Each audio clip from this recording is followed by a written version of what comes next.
All right, so now here we are in February 2026 in the man cave, I guess. And a lot of what you saw in Gary's collection, I have purchased from him. So things like his favorite pink whipped creamer and a lot of others like the lime bug you'll see in one of the videos. But later, I got a call from one of his sons to tell me that he was going to go into a rest home. I think Gary since passed away. And they were wondering if I wanted to come and see and buy the rest of his collection. At that point, I had helped him early on, helped him sell his red lines and then also buy some of them as I was doing that to get him some money.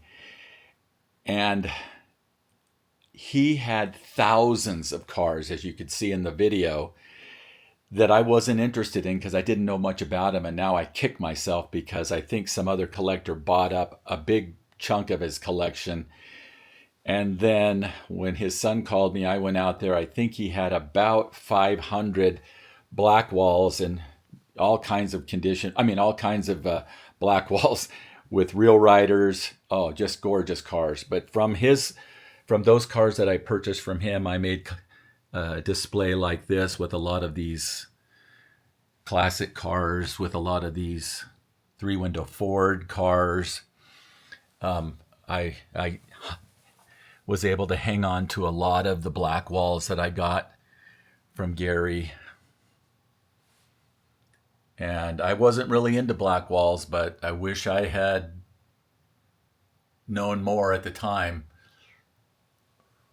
And now my red lines, I'm organizing them into these cases and kind of getting it down to where I'm keeping only, I've got one case over here. This case is the top cars. And so basically one of each of everything, all the way from 68 across the top here, my best cars, all the way down to, I think we get all the way down to 74 or 5 in here. It's a gold, the hood. It's one of my more rare cars, along with this ice blue white interior US Barracuda. Pretty, so anyway, one each. And then in this case, I go to 2 each, my second and third best cars in everything, just to kind of streamline the collection a little bit. Here are some more things I got from Gary's Blackwall collection and newer cars, black walls and newer cars, but just a lot of the 55, 56 Chevys and Fords. I was able to kind of fill a whole display case full of those. Here are some of the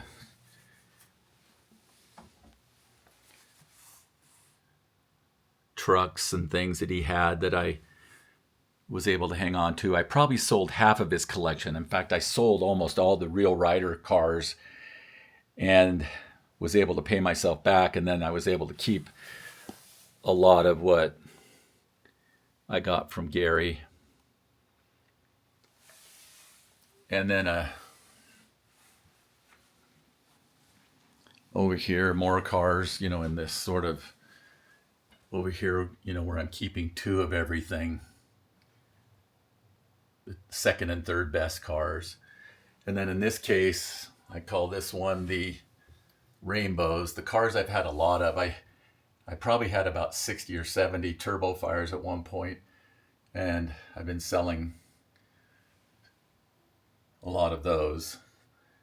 Quite a few classic Nomads, but these are the top 8 minty ones.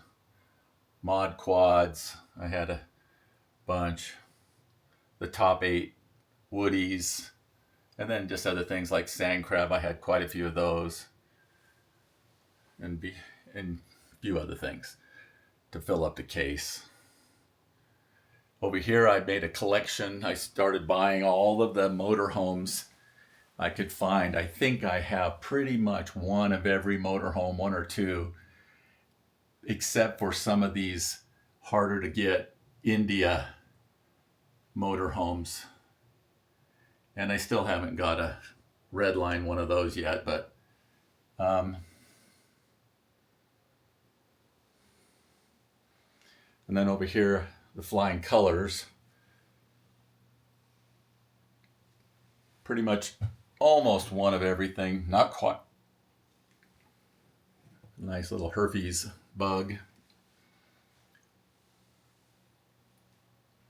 So one of everything almost in the